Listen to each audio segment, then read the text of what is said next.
사랑하는 성도 여러분, 안녕하셨습니까?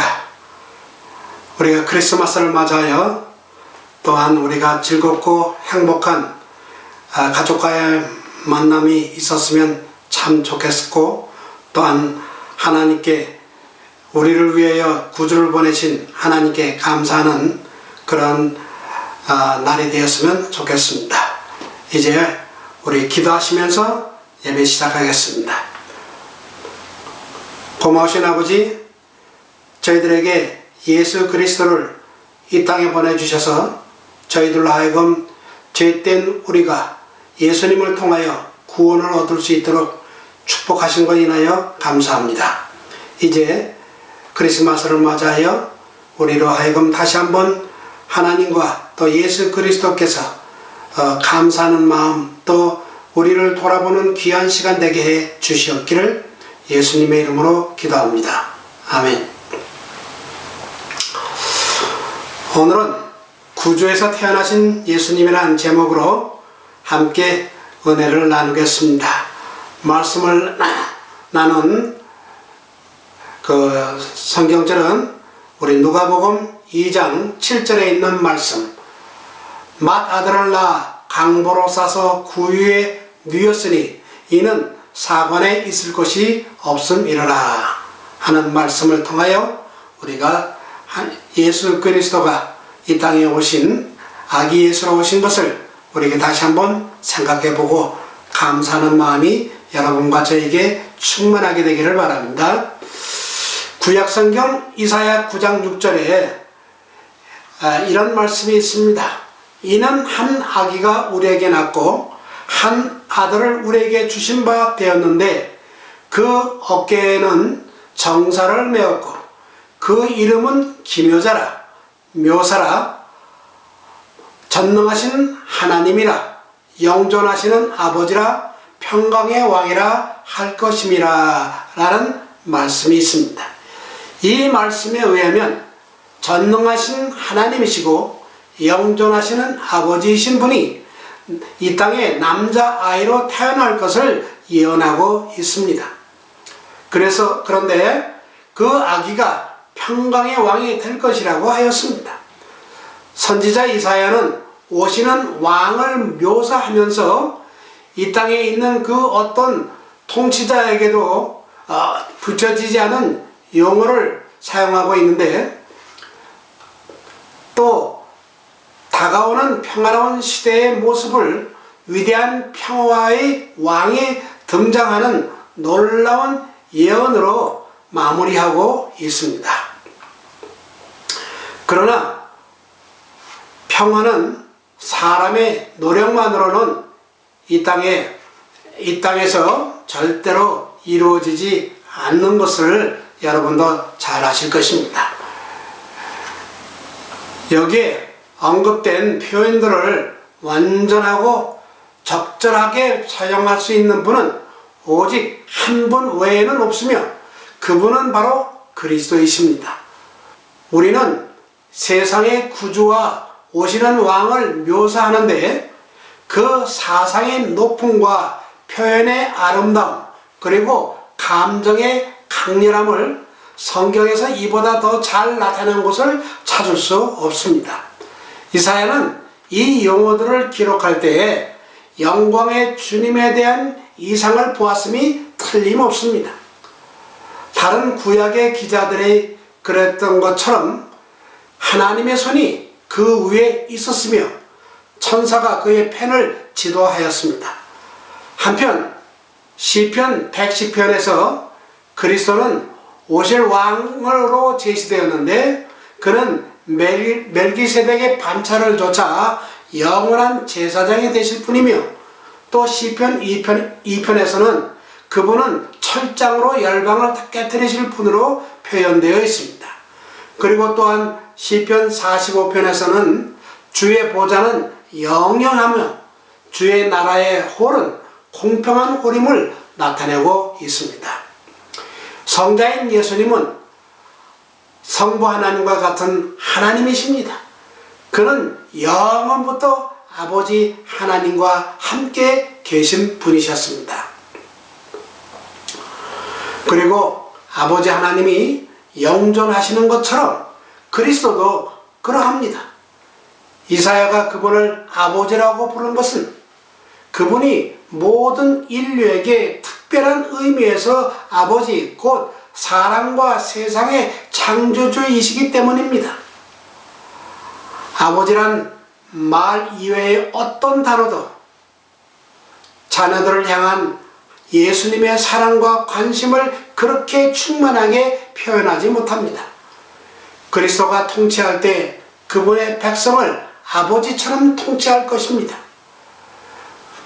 우리와 함께 계시는 하나님이신 예수님은 우리를 죄에서 구원하는 보증이 되시고 하늘의 법칙을 순종할 수 있게 하는 능력의 보증이 되셨습니다.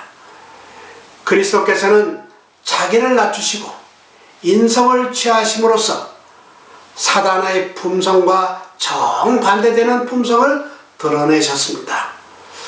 초림 이전 곧 이스라엘 역사의 후기에 해당하는 수세기 동안 여러 예언 가운데 메시아의 오심이 언급되었다는 사실을 이스라엘 사람 대부분이 알고 있었습니다.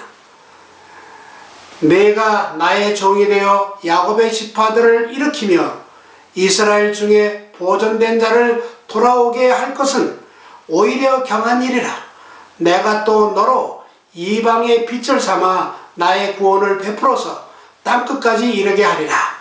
여호와의 영광이 나타나고 모든 육체가 그것을 함께 보리라 라고 선지자 이사야가 예언했던 것입니다. 후에 침례 요한은 나는 선지자 이사야 말과 같이 주의 길을 곧게 하라고 광야에서 외치는 자의 소리로다 라고 부르짖을 때에 그처럼 담대히 증거한 분은 사람들을 위한 빛이었습니다. 선지자를 통하여 하나님에 대한 지식이 보존된 거룩한 가문의 후손들인 유다 민족 중에 확고한 사람들은 이 예언들과 그와 비슷한 점들을 유의함으로 그들의 믿음을 굳게 하였습니다.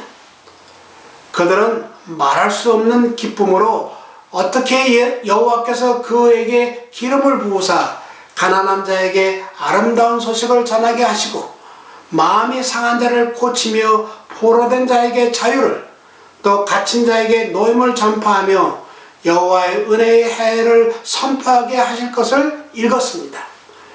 그러나 그들이 그가 하나님의 목적을 성취하기 위하여 견디어야 할 고통을 생각할 때에 그들의 마음은 슬픔으로 가득 찼습니다.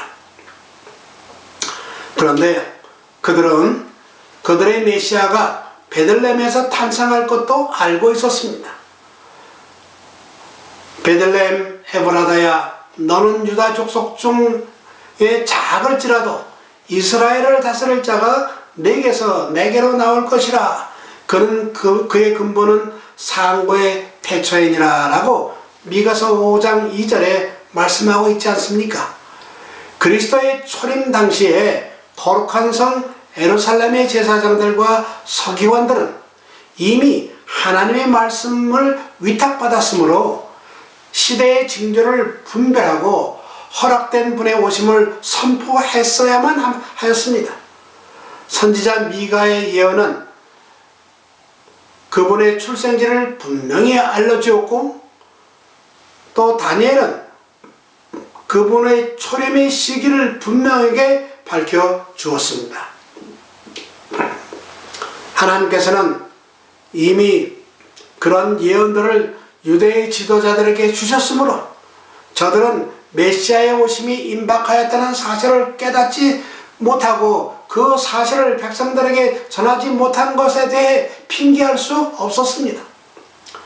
그들의 무지는 죄스러운 태만의 결과였습니다. 유대 지도자들은 초림의 시기와 장소를 연구하지 않았습니다. 유대인들은 세상의 위대한 인물들에게 경의를 표하므로 사단의 종들에게 복종하는 한편 순교당한 하나님의 선지자들을 위하여 기념비를 세우고 있었습니다.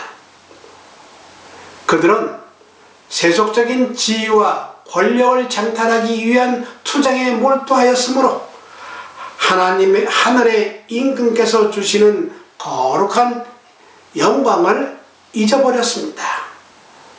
그리고 이스라엘의 지도자들은 심오하고 경건한 태도로 세상 역사상 최대의 사건, 곧 인류의 구속 사업을 완성하기 위하여 하나님의 아들이 오시는 장소, 시기, 환경 등에 관하여 연구하고 있어야 했습니다. 모든 사람들은 세상의 구속자를 영접하는 최초의 무리들 가운데 한 사람이 되기 위하여 고대하고 있어야 했습니다. 그러나 먼 나사렛의 산골로부터 베들레헴에까지 찾아온 두 사람의 피곤한 이 여행자는 그 마을의 좁은 길을 동쪽 끝까지 걸어가면서 밤 동안에 쉴 곳과 잘 곳을 찾았으나 허사였습니다. 그들을 맞기 위하여 문을 열어주는 집은 하나도 없었습니다. 마침내 그들은 비천한 한 외양간에 숙소를 정하였는데 거기서 세상의 구주께서 탄생하셨습니다. 일찍이 세상이 창조되기 전에 하나님의 아들께서 당신의 아버지와 함께 누리던 영광을 목격했던 천사들은 그분께서 세상에 나타나심이 모든 백성들에게 최대의 기쁨을 주는 사건이 될 것으로 믿고 열렬한 관심을 가지고 바라보았습니다. 천사들은 그 기쁜 소식을 받아들이기 위하여 준비하고 있는 사람들과 그 소식을 땅에 사는 사람들에게 기쁨으로 알려줄 사람들에게 그 소식을 가져가라는 명령을 받았습니다. 그리하여 한 천사가 지상으로 내려와서 예수님을 영접하기 위하여 준비하고 있는 사람을 찾아보았습니다. 그러나 참으로 안타깝게도 그 천사는 사람들이 기다리고 있는 증거를 하나도 찾지 못하였습니다. 여러분, 이 그리스도의 탄생이야말로 이 땅에 사는 사람들에게 매우 중요하였습니다. 왜냐하면 이 예수님이 사람들의 유일한 구주이시기 때문입니다. 하나님과 그리스도께서는 사단의 배도와 배도자의 기만적인 세력으로 말미암아 아담이 타락할 것에 대하여 태초부터 알고 계셨습니다. 구속의 경륜은 타락한 인류를 구원하기 위하여 저들에게 또 한 번의 기회를 주기 위하여 계획된 것이었습니다. 그리스도께서는 창조 때로부터 중보자의 직분에 임명되었으며 영원 전부터 우리들의 대리자여 담보로 설정되었습니다. 이 세계가 창조되기 이전에 그리스도의 신성이 인성을 쓰시도록 결정되었습니다. 그리스도께서 나를 위하여 한 몸을 예비하셨도다 라고 말씀하셨습니다. 그러나 주님께서는 때가 차서 만료되기까지는 인간의 형체로 오지 않으셨습니다. 그 후 때가 이르러서 주님께서는 베들레헴의 갓난아기로 이 세상에 오셨습니다. 하나님의 자녀 중 가장 위대한 사람을 포함하여 이 세상에 태어난 사람으로서 그 어느 누구도 베들레헴에서 갓난아기로 태어나신 주님을 맞이할 때처럼 놀라운 환희의 시위를 받은 이가 없었습니다. 하나님의 천사들은 베들레헴의 계곡과 광야에서 주님을 찬양하는 노래를 불렀습니다. 지극히 높은 곳에서는 하나님께 영광이요 땅에서는 기뻐하심을 입은 사람들 중에 평화로다 라고 저들은 노래하였습니다. 오늘날 인간 가족들이 이 노래를 깨달을 수 있었다면 얼마나 좋았을까요? 그때 선포된 선언과 그때 음료를 타고 시작된 노래는 세상 끝날까지 울려 퍼질 것이며 땅끝까지 전파될 것입니다.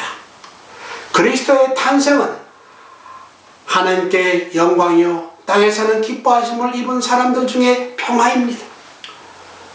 의의 태양이 치료하는 광선을 발할 때 베들레헴의 계곡에서 시작된 그 노래는 많은 물소리와 같은 허다한 무리의 음성으로 메아리쳐 할렐루야 주 우리 하나님 곧 전능하신 이가 통치하시도다 라고 외칠 것입니다.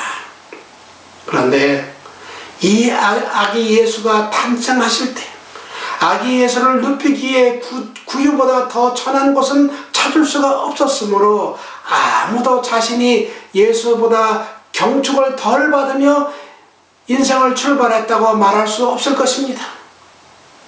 비록 세상의 부에서는 가난했으나 요셉과 마리아는 믿음에서는 부유하였습니다.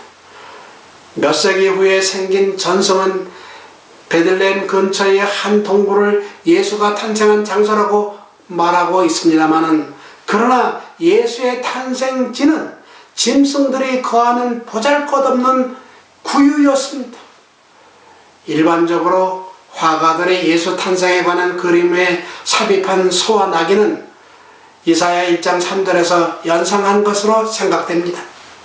그런데 놀랍게도 이방인인 동방 박사들이 아기 예수에게 경배하기 위하여 예루살렘에 찾아왔습니다.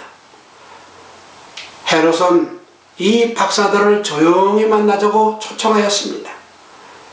그의 심중에는 분노와 공포가 소용돌이치고 있었으나 겉으로는 평정을 유지하고 또 이 외국인들을 정중히 영접하였습니다. 그는 별이 나타난 때를 물으면서 그리스도의 탄생의 소식을 기쁨으로 환영한다고 말하였습니다.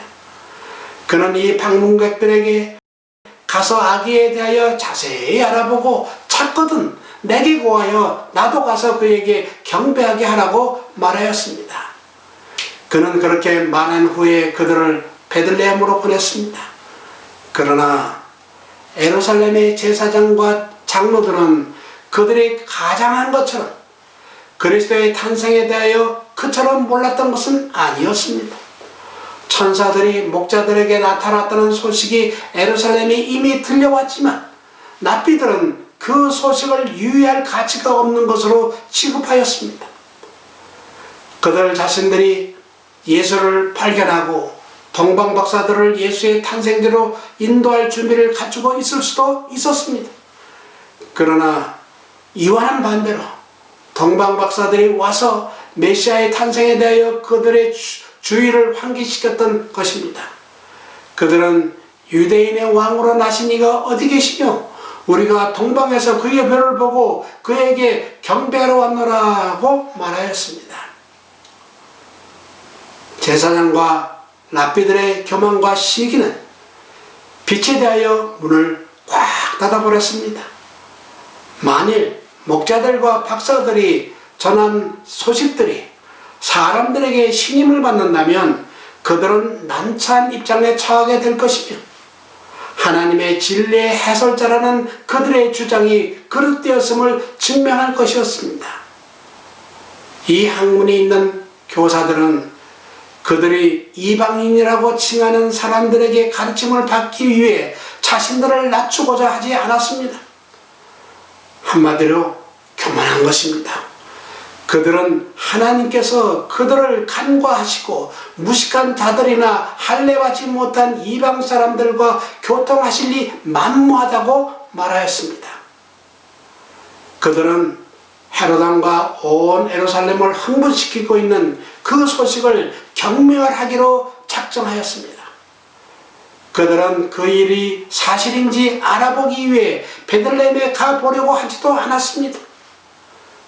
그리고 그들은 사람들로 하여금 예수에 대한 관심을 일종의 광신적인 흥분으로 여기도록 이끌었습니다. 바로 여기에서 제사장과 랍비들이 그리스도를 거절하는 일이 시작되었습니다.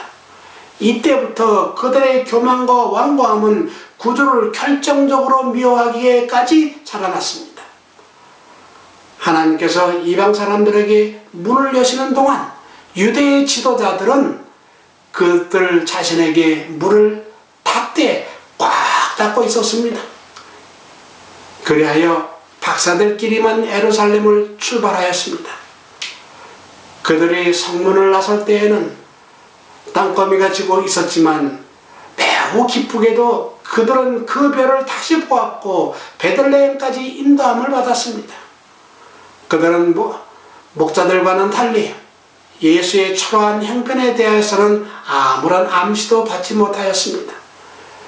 그들은 오랜 여행 후에 유대나라 지도자들의 무관심으로 말미암아 실망을 당했으며 예루살렘을 떠날 때에는 이성에 돌아올 때보다 더 그 확신을 더 잃어버렸습니다. 베들레헴에 이르렀을 때 그들은 새로 탄생하신 왕을 보호하기 위하여 정렬된 왕의 근위병을 찾아볼 수 없었습니다. 그곳에는 세상의 귀인은 단 한 사람도 없었습니다. 아기에서는 구주 안에 눕혀 있었습니다. 그리고 교육받지 못한 그의 부모가 예수를 지키는 유일한 수호자였습니다. 이 아기가 과연 성경에 야곱의 집파들을 일으키며 이스라엘 중에 보존된 자를 돌아오게 하며 이방의 빛이 되어 구원을 베풀어서 땅끝까지 이르게 하시겠다고 기록된 바로 그분이실까라는 의문이 생겼습니다. 박사들은 집에 들어가 아기와 그 모친 마리아와 함께 있는 것을 보고 엎드려 아기께 경배하였습니다.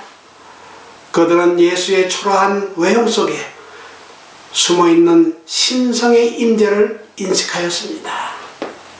그들은 진심으로 그를 구주로 믿고 그들의 예물 곧 황금과 유황과 모략을 드렸습니다.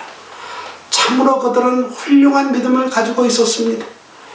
후에 이스라엘 중 아무에게도 이만한 이 믿음을 만나보지 못하였노라 라고 로마 백부장에게 하신 말씀은 동방 박사들에게도 말하여질 수 있었을 것입니다. 그리스도께서는 거룩한 원칙이 사람의 마음을 개심시키는 데 얼마나 큰 힘을 발휘하는지 보여줌으로써 그 가치를 실제로 증거하기 위하여 오셨습니다.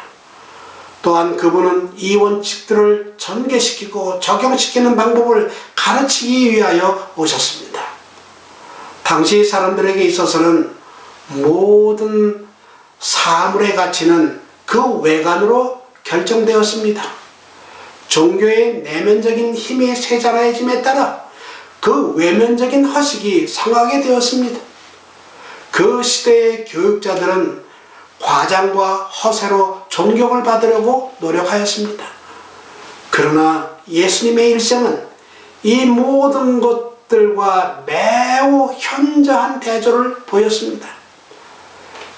그분의 일생은 사람들이 소위 인생의 요긴한 일이라고 여기는 것들이 얼마나 무가치한 것인지를 실증하였습니다. 예수님께서는 너무나 보잘것없는 환경에서 탄생하여 시골 생활을 하셨습니다. 한 사람의 몫으로 세상에 이름 없는 근로자들처럼 미천한 생애를 사셨습니다. 그러나 이러한 조건과 환경 가운데서도 그분께서는 하늘의 교육계획을 따르셨습니다. 작은 일을 과장하고 큰 일을 경시하는 당시의 학교를 예수님은 찾지 않으셨습니다. 그분께서는 하나님께서 지정해 주신 자료들을 통해 교육을 받았습니다.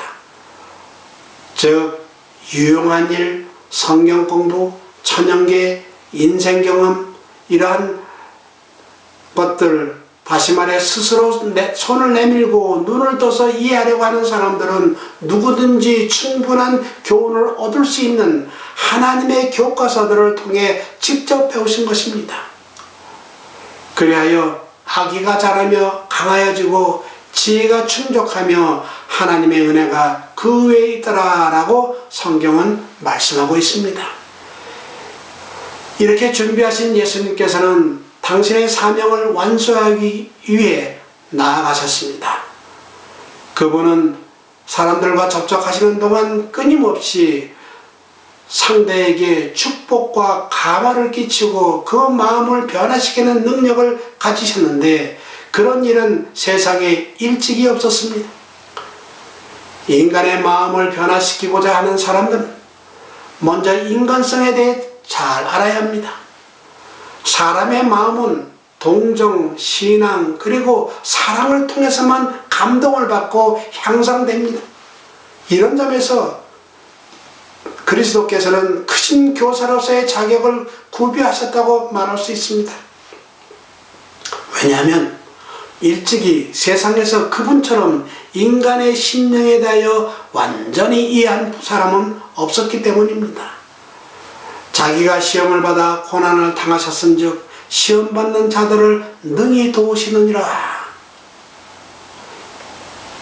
히브리 2장 18절의 말씀이지요.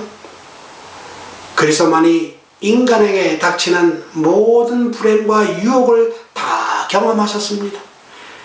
여인이 낳은 사람으로서 그분처럼 격렬한 유혹을 받고 세상의 죄와 고민의 무거운 짐을 진 사람은 아무도 없었습니다. 또한 그분처럼 넓고 부드러운 동정을 가진 사람은 다시 없었습니다. 인간의 모든 경험을 맛보신 그리스도께서는 무거운 짐을 지고 유혹과 싸우는 사람들을 동정하는 것으로 그치지 않으시고 그들과 함께 그 참 정상을 직접 경험하셨습니다. 하늘의 궁전에 계셨던 그리스도께서는 인류를 사단의 지배권으로부터 구원하기 위하여는 사단의 권세를 맞아 정복해야 할 때가 올 것을 알고 계셨습니다. 그 시기가 이르렀을 때에 하나님의 독생자께서는 당신의 완강과 왕의 두루마기를 벗으시고 당신의 신성을 인성으로 입으시고 악의 임금을 맞아 정복하기 위하여 이 땅에 내려오셨습니다. 하늘아버지 앞에서 인류의 중보자가 되시기 위하여 구세주께서는 모든 인간이 사는 것처럼 이 세상에서 살아야 하였으며 세상에서 당하는 역경과 슬픔과 시험을 받으셔야만 하였습니다.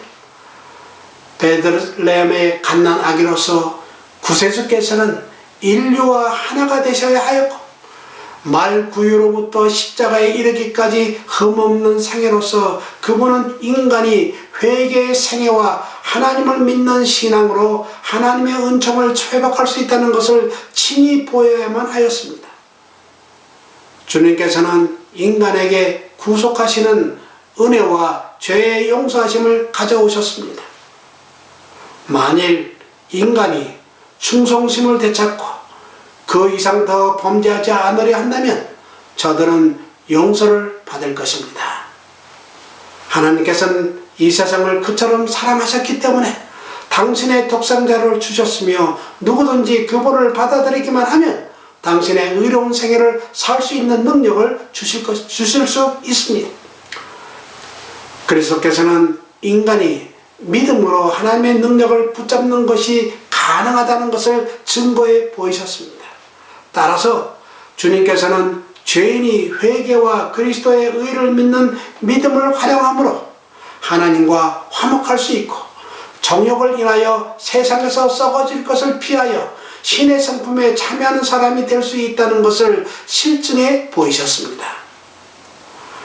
가난에 쪼들리고 생활염려에 억눌리며 수고에 지친 비참한 사람들이 예수님께서 저들의 시련을 이해하지 못하시며 저들이 받는 환경의 압력을 알지 못하시며 저들의 궁핍과 슬픔을 동정할 수 없는 분처럼 생각해야 할 만한 아무런 이유와 모본을 주님의 생애에서 발견할 수 없었습니다.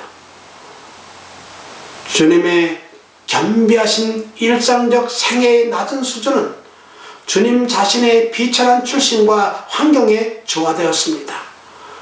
무한하신 하나님의 아들이시며 생명과 영광의 주님께서 가장 비천한 생애를 맛보시기 위하여 굴욕적인 생애를 사셨으므로 아무도 자기 자신이 주님의 돌보심에서 제외되었다고 생각할 수 없을 것입니다. 주님께서는 당신 자신에게 모든 사람들이 접근할 수 있게 하셨습니다. 주님께서는 사람들을 편애하며 사귀며 다른 모든 사람들을 도외시하기 위하여 소수의 사람을 선택하여 접근하지 않으셨습니다. 그리스도께서는 신성과 연합하게 될 때에 어떠한 완전한 인성을 이룰 수 있는지 그 모본을 보여주시기 위해서도 이 세상에 오셨습니다. 주님께서는 당신의 자비와 동정심과 사랑을 나타내 보이심으로 위대성의 새로운 국면을 세상 사람들에게 증거해 보이셨습니다. 또한 그분께서는 인간에게 하나님께 대한 새로운 해석을 주셨습니다.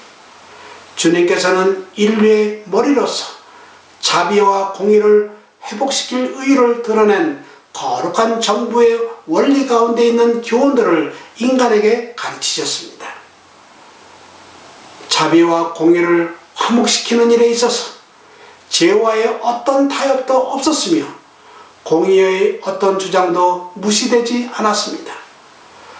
자비와 공의는 하나님의 거룩한 속성으로서 각기 제정된 위치가 있는데 자비는 그 자체의 온화하고 관대한 기질을 소멸함이 없이 또는 그 자체의 동정적인 특성을 상실함이 없이 회개하지 않는 완고한 죄인을 벌하는데 그 기능을 행사할 수 있으며 공의는 그 자체의 성질성을 범하지 않고 회개한 죄인을 용서하는 일에 그 기능을 행사할 수 있습니다. 사랑하는 하늘 백성 여러분, 구유에서 태어나신 예수께서는 하나님의 모든 계명에 대한 당신의 순종의 생애로서 인류의 구원을 성취하셨습니다. 구속사업은 당신의 본체를 버리시고 다른 형체를 취하심으로 이루어진 것이 아니라 당신 자신의 본체에 인성을 쓰심으로 이루어진 것입니다. 이처럼 그리스도께서는 당신의 본체에서 나온 한 실체를 우리에게 주셨습니다. 그리스도 안에 인성을 이루며 타락한 인류를 신성과 하나가 되게 하는 것이 바로 구속사업입니다. 예수께서는 인류가 마치 예수께서 하늘 아버지와 하나이신 것처럼 당신과 하나가 될 수 있고 하나님께서 당신의 독생자를 사랑하신 것처럼 인간을 사랑할 수 있으며 거룩한 성품의 참여자들이 될 수 있고 주님 안에서 온전하게 되도록 하기 위하여 인성을 쓰시고 우리들에게 오셨습니다. 하나님의 독생자에게서 기인하신 성령께서는 인간의 몸과 혼과 영을 예수님의 완전하신 신인성에 붙들어 매셨습니다. 이 연합은 포도나무에 그 가지가 붙어 있는 것으로 상징되었습니다. 이제 유한한 인간이 예수님의 인격에 연결되었습니다. 믿음을 통하여 우리들의 인성이 예수님의 본성에 흡수되었습니다. 이리하여 저와 여러분은 예수님 안에서 하나님과 하나가 되었습니다. 저는 이러한 사실을 크리스마스를 통하여 여러분 모두가 다시 한번 감사하게 되시기를 간절히 바라며 오늘 말씀을 마치겠습니다. 기도하겠습니다. 사랑의 하나님, 세상 사람들은 크리스마스라고 하여 예수께서 이 땅에 오신 것을 축하하지만은 사실 이때에 예수께서 오신 것은 아닌 것은 저희가 알고 있습니다. 그러나 이러한 때를 맞이하여 다시 한번 예수님께서 우리 죄인들을 위하여 이 땅에 오셔서 죄인을 구원하기 위하여 오신 것에 대하여 다시 한번 감사하기를 바랍니다. 그리고 하나님의 놀라우신 사랑도 감사하시길 바랍니다. 그리하여 우리가 남은 여생을 주님께 온전히 의탁하고 또한 주님과 같은 생애를 살도록 노력하는 우리 모두가 되도록 하나님 성령으로 역사해 주시기를 예수님의 이름으로 간절히 기도합니다. 아멘.